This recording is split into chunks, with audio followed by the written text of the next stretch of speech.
All right, hi everyone. So today I would like to share with you what I mean by dissolution of air conditioning. And again, this is just me trying to express into a visual content so people can understand what I mean, but it's just my own interpretation. And I'm open for suggestion and rectification or totally dismantling of what I think is right. But this is if it can help some people, or if it can open a conversation.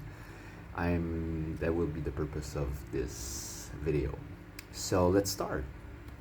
So what the video is about, the level of comprehension that we have from our knowledge. What do we understand about what's inside our mind?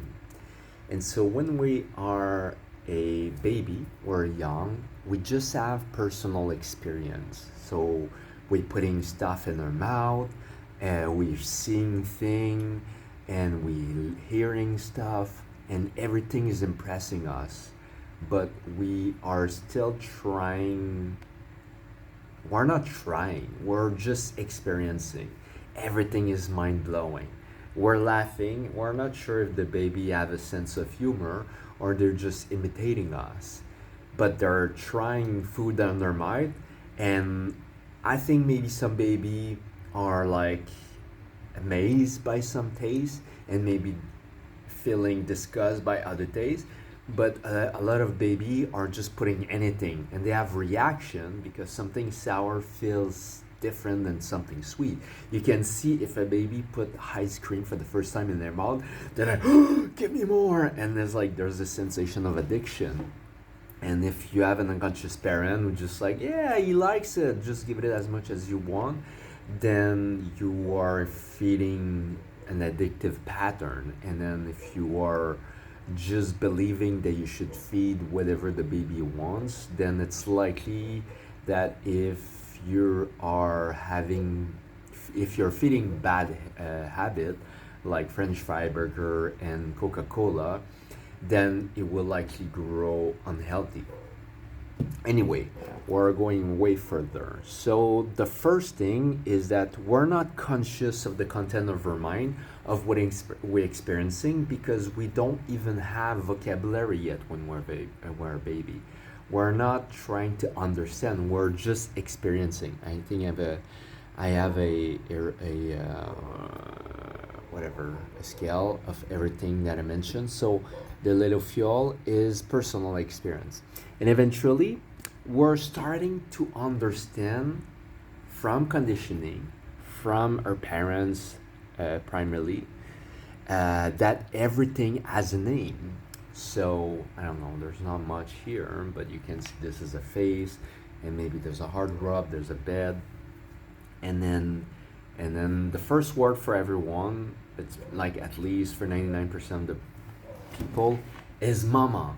We understand that this female figure, this motherly figure, is our mom, and it's a distinction that something is separate from us. It's like me, and then there's you, and then we quickly realize there's like, oh, banana, chocolate, and then you're having a glimpse between your experience, the observation, and the label attached to it, the words. So the concept attached to the experience. And then, so I have a television here for mainstream information, and it's not a problem. It's like mainstream information is just what everyone is agreeing what a concept is. So everyone is agreeing that a table is a flat surface with legs, and then you can put some stuff on it, you can eat on top, you can work on it. But the concept of a table is universal. It's mainstream information, meaning that everybody, no matter the language, we're repeating the same word, the same concept, meaning the same thing. And then after that, so it's really easy to talk about material concept and agree upon it. But when we're talking about something that we haven't experienced ourselves, say like a fruit that you've never tasted, a meal that you never taste, or a concept coming from a different religion or a different culture, we can only think about it either through media or to account from our friend that maybe have visited a country that we are unaware of. And so where I'm at, so alternative information. Alternative information is the information that we receive that is not coming from our family, not coming from a media, and not coming from our teachers.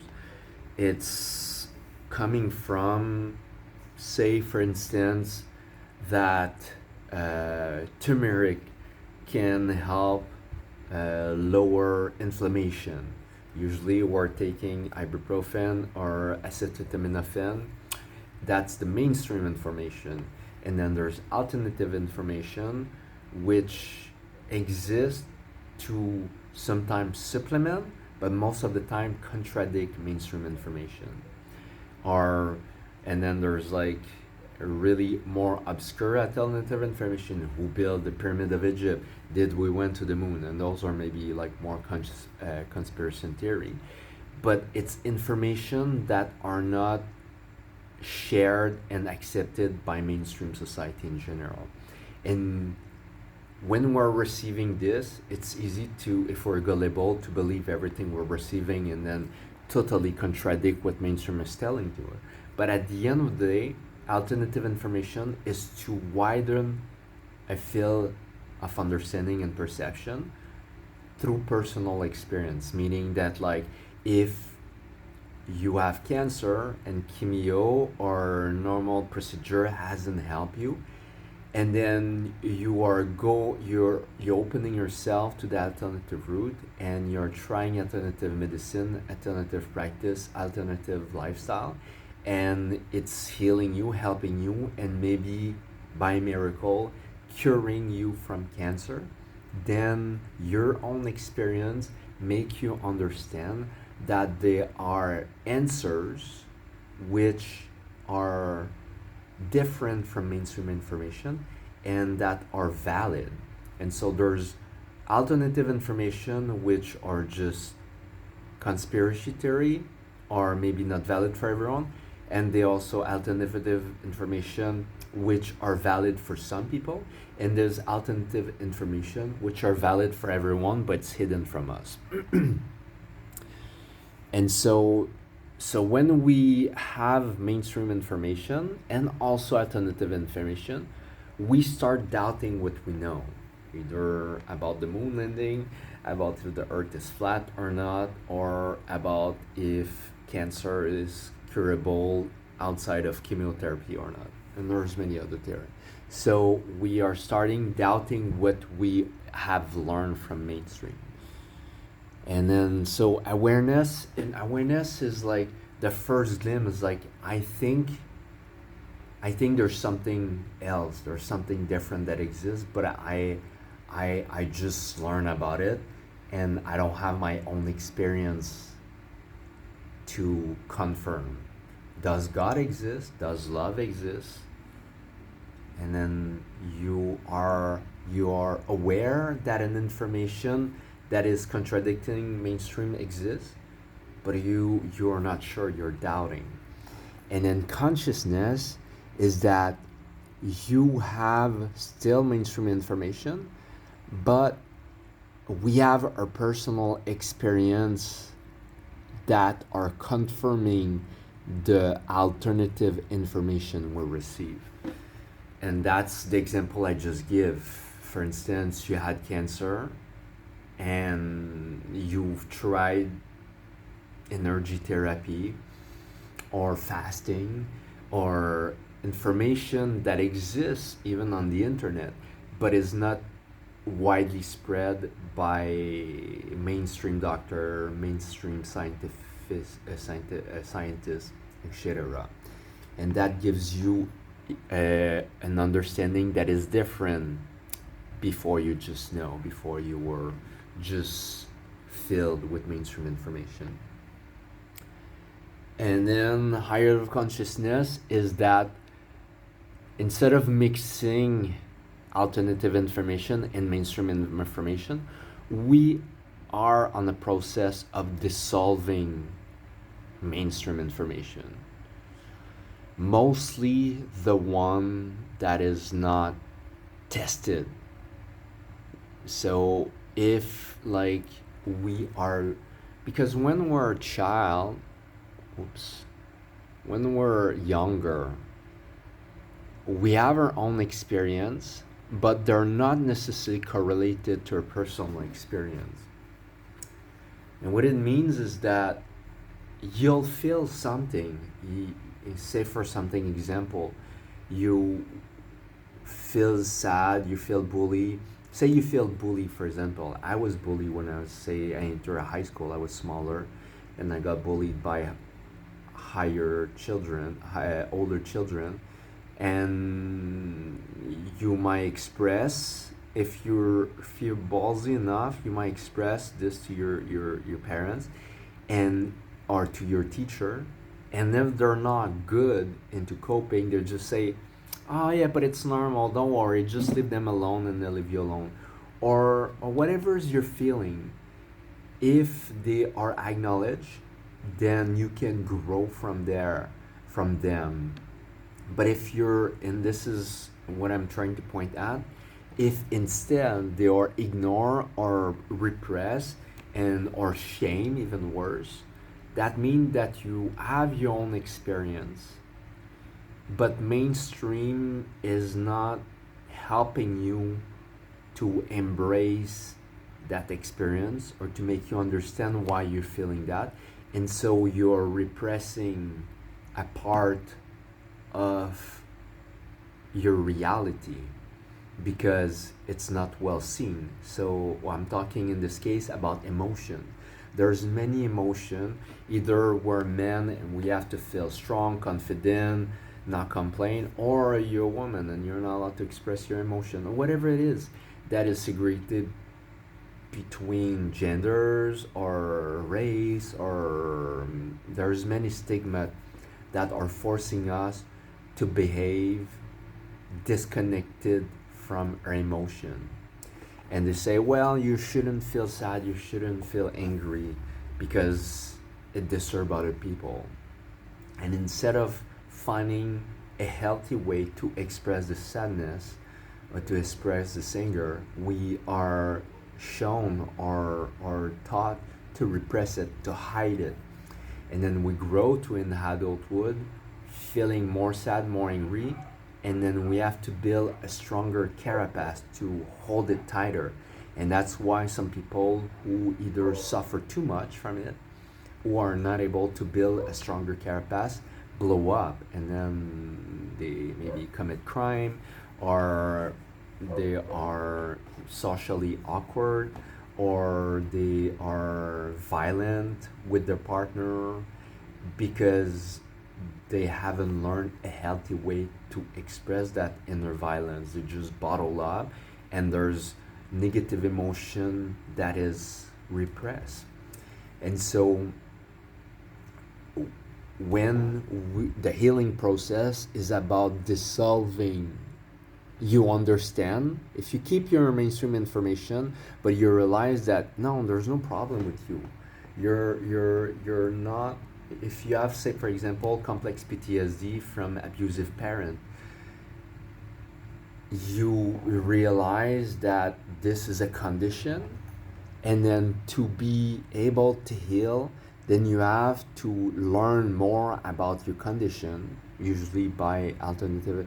You have already your experience. You learn about alternative information, and you try to dissolve your false belief, making you think that you're the problem, making you think. And I'm not dismissing the fact that being violent is not something good for society. I'm just saying that the way society force us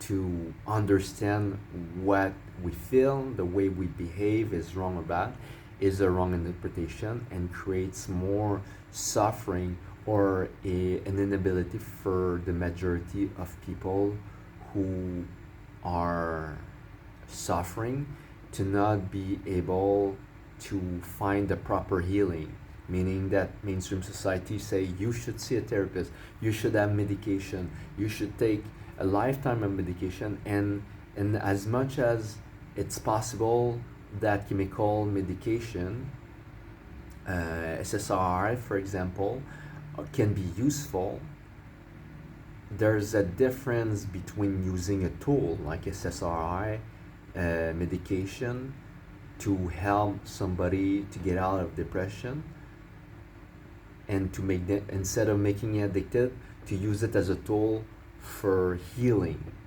But the whole mainstream society is not dedicated toward healing, is dedicated only and mostly toward taming a symptom. So if you feel sad, we receive medication to feel better, but we're not going to the root of why am I feeling sad, why am I feeling angry, why am I feeling depressed, and instead we just give the chemical component to counterbalance the emotion that we do not want to feel. So depression, then we receive the medication. I've never been on those medication, but I've been close enough from people who have been, and most of the mainstream healer, mainly like psychiatrists, psychologists, are there to provide medication that makes the patient dependent on the prescription, and that's a problem.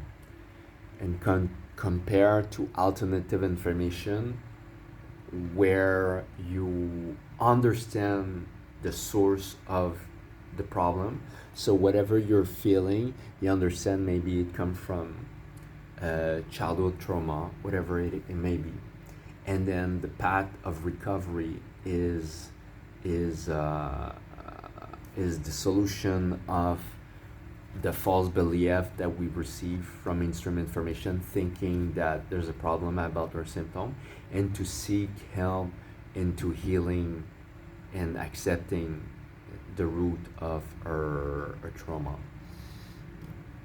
So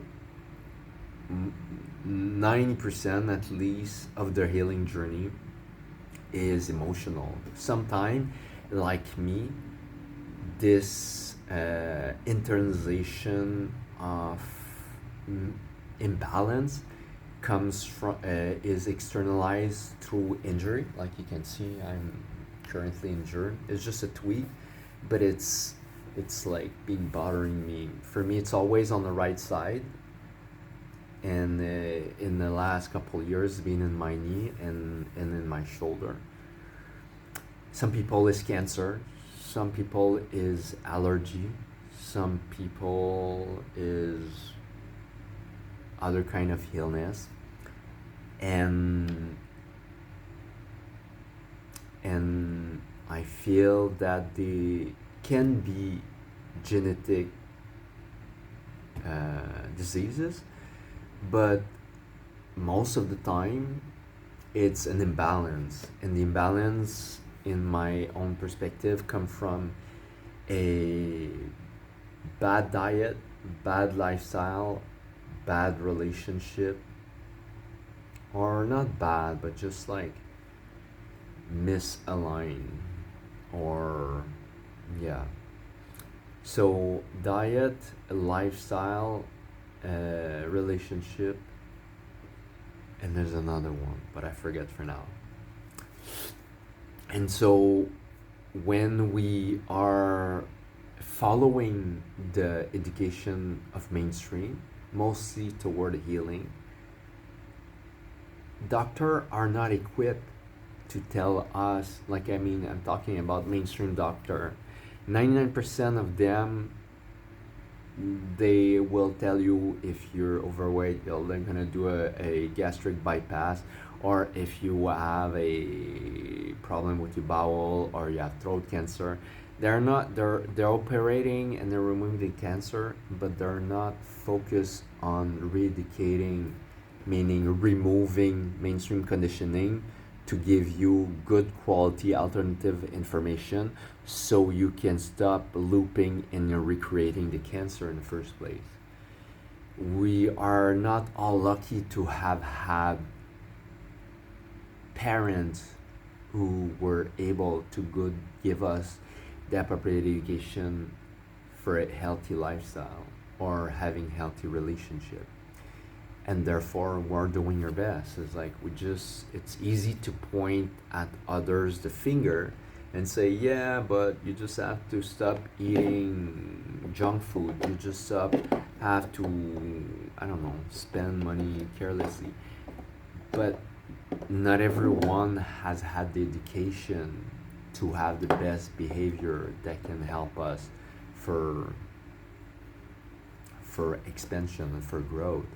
And of course there are story from like beggars or homeless people that have had managed to turn their life upside down and create wealth or immense wealth. And many of them it was a driven force.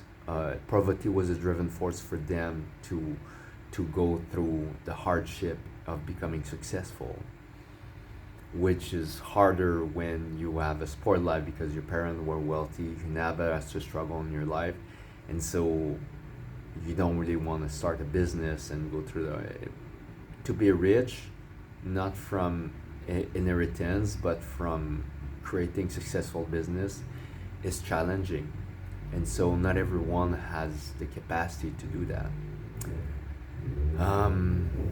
Yeah, so this is I don't know what else I can add for this. I'll cut it for now. I feel completed, and my battery is about to die. So if you have question, I like this drawing. It's one of my favorite. I feel I'm improving every time. Comment. Let me know what you think about it. If you don't agree, let me know. And then if you've watched a couple of videos, like I said all the time, for me it was being a parameter to when I watch 3 videos of the same creator as a sign of encouragement and subscribe. So please subscribe if you watch a couple of my videos and you want to help me share this channel with others. Ciao.